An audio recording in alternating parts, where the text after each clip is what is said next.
ये serious.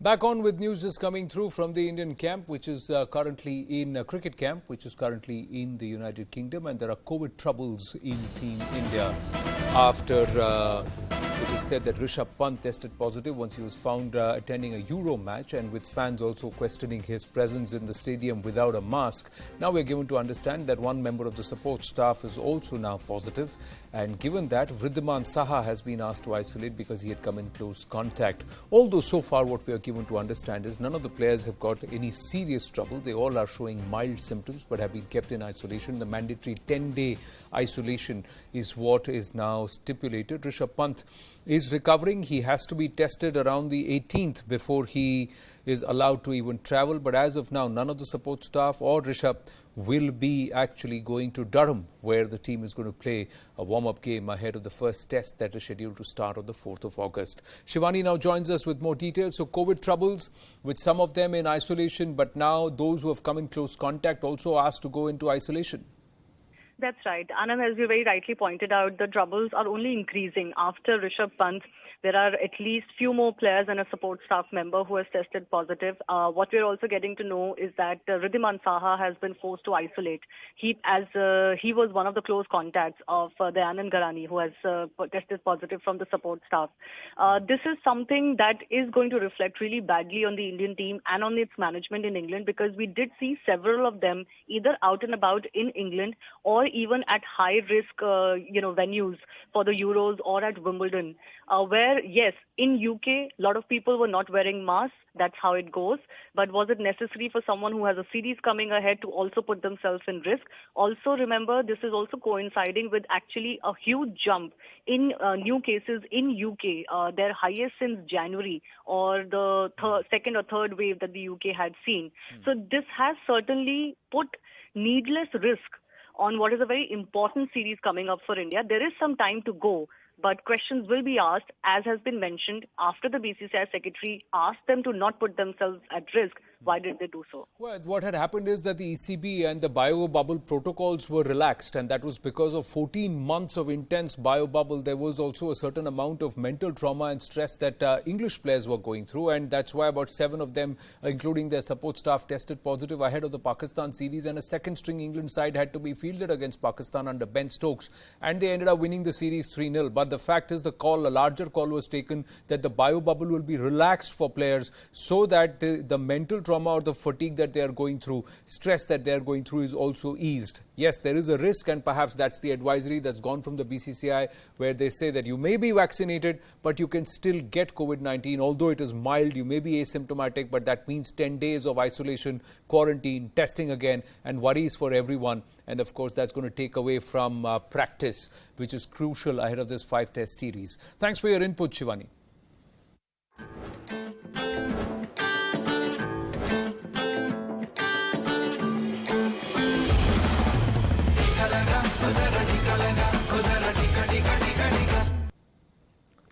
And to some news on the vaccine front, and Sanjeevani, a shot of life, that's the campaign here. India is inching closer to the 40 crore vaccination mark. There are as nearly as 35 lakh people have been inoculated in the last 24 hours, of which over 20 lakh beneficiaries have received their first vaccine dose, while over 14.5 lakh were fully vaccinated within a single day. Till date, the centre has supplied over 40 crore doses of COVID-19 vaccines to the states, of which over 38 crore have already been administered.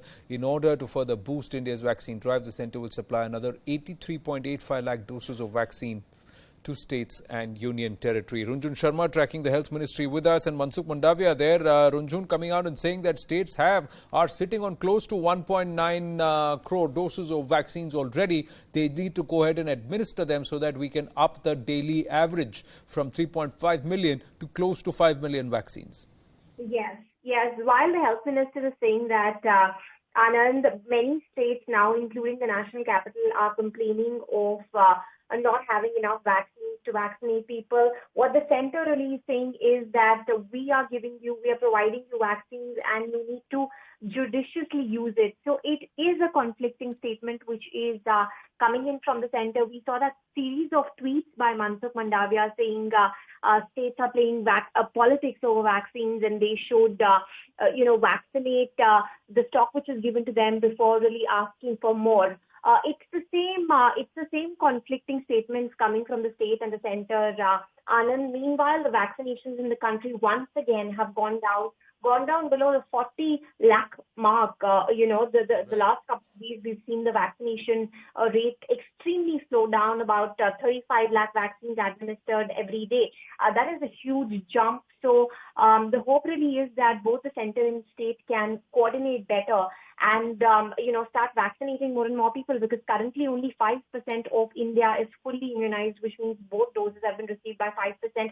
A little over 20% of India has received their first shot, and we need to speed it up because we are staring at the third wave, Anand. And the second wave, in fact, is still not over. It's in fact showing signs of increasing, surging the numbers really. True. On a base of 94 crore who should get vaccinated at the age of above 18, if we are nearing the 40 crore mark, so we are inching closer to the 50% number, although there's still a long way to go. Around 40% of the country has been vaccinated at least once. That's what the numbers are indicating. But states who are sitting on vaccine doses need to administer them. About 1.9 crore doses across states. There is a science, and of course there is advance notice that's been given, but they have to follow these protocols and go ahead and administer those doses and not sit on them.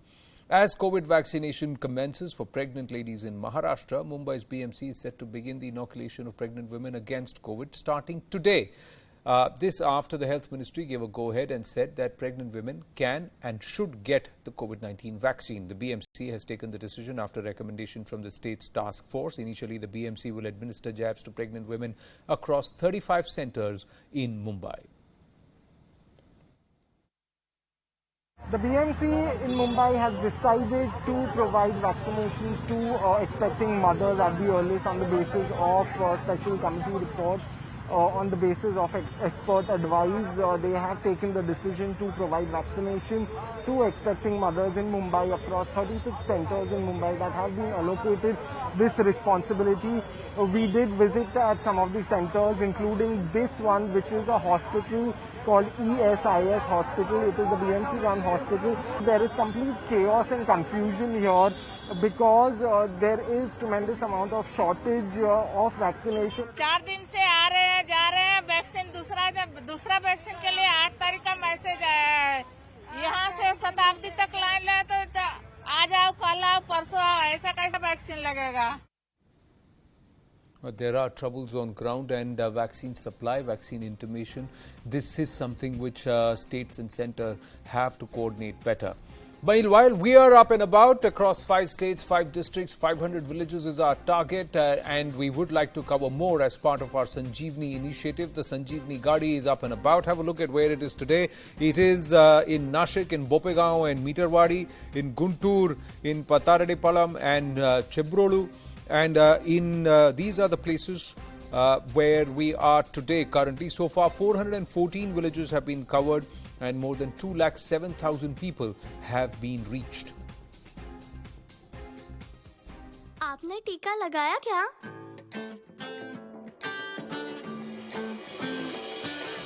टीका लगा, वो जरा टीका लगा। जब अपनी बारी आए टीका लगा। टीका लगा, वो जरा टीका लगा। जब अपनी बारी आए टीका लगा। टीका लगा, वो जरा टीका लगा। वो जरा टीका टीका टीका टीका लगाया क्या? लगवा ले जुबान जरा सहले तू सबसे ये कह ले है जनहित में जारी मिलती क्या डरना ओ निडर। टीका लगा, वो जरा टीका लगा। जब अपनी बारी आए टीका लगा। टीका लगा, वो जरा टीका लगा। वो जरा टीका टीका टीका टीका लगाया क्या? वो जरा टीका लगा। जब अपनी बारी आए टीका लगा।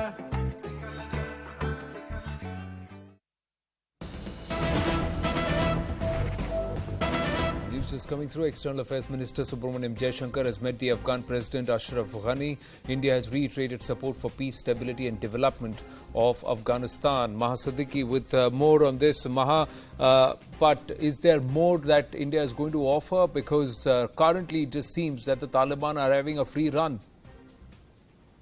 Well, yes, they certainly seem to be having a free run, but the Afghan government continues to say that they are in control of the situation, even though we are seeing these visuals coming in from Afghanistan, wherein it is very clear that Taliban have taken over some of the critical territory also of Afghanistan.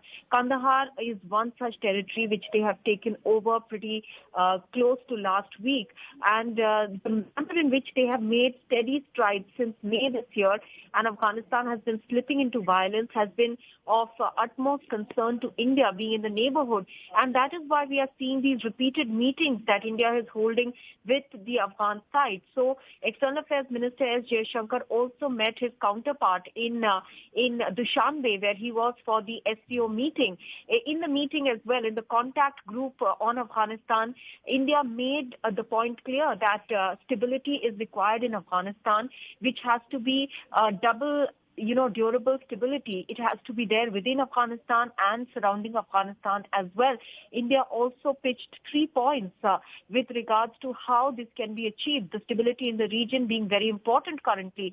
And in that context, S. Jaishankar is now meeting the Afghan president in Tashkent, where he's gone for another multilateral meeting. Now, over here, this meeting is also important, Anand, because there are certain critical energy cooperation projects that South Asian countries have with Central Asian countries, Uzbekistan, Turkmenistan, all these countries becoming important there. Will instability in the region hamper all those cooperation or projects? That's very critical as well, and that is why it is imperative that Afghanistan doesn't descend into any further violence and that the Afghan government remains stable over there. Well, are they in control? That's the big question. And who are these forces who are encouraging and emboldening the Taliban to have such a free run and issue such bizarre diktats? And also now there are words that they are somewhere close to the Pak border, where they seem to have seized control of those areas, and they are demanding the release of more than 7,000 prisoners. A lot of developments that are coming through. We'll continue to keep close tabs on those developments. Maha, thank you for your inputs. Staying with Afghanistan, the Taliban are wreaking mayhem, unleashing a strong military offensive, having snatched control of what they claim to be nearly 85% of the territory that was under Afghan government control. With US troops pulling out and rising Taliban control, comes a throwback to the Taliban Islamist fundamentalism that Afghanistan saw through the 90s and beyond. CNN News 18's Manoj Gupta has exclusively accessed visuals of Taliban atrocities against women and a medieval-era diktat issued by the group. It has asked for a list of girls above 15 and widows below 45 to be handed over. These women are to be married off to Taliban fighters with claims that they will be provided proper Islamic education. Strong restrictions have also been imposed on what women can do and wear, and what guardians have to do for them. Now, these are women being flogged because they stepped out, and the Taliban believed that they were not supposed to step out or they were dressed inappropriately. I'll tell you more about the Talibani diktat and the silence of this entire rights lobby. Where are they and why is this falling on their blind spot is a question that we ask. The coup poll of the day is on Taliban Nightmare. That's the hashtag. Platform is @coup. Platform is coup. The handle is @News18. The question, Taliban horrors return. Time the rights lobby speaks up. 96% say yes till about 5 p.m. Take the poll. Get on to coup. @News18 is the handle. Take the poll. Tell us what you think. We'll put out the results later tonight on The Right Stand. Short break.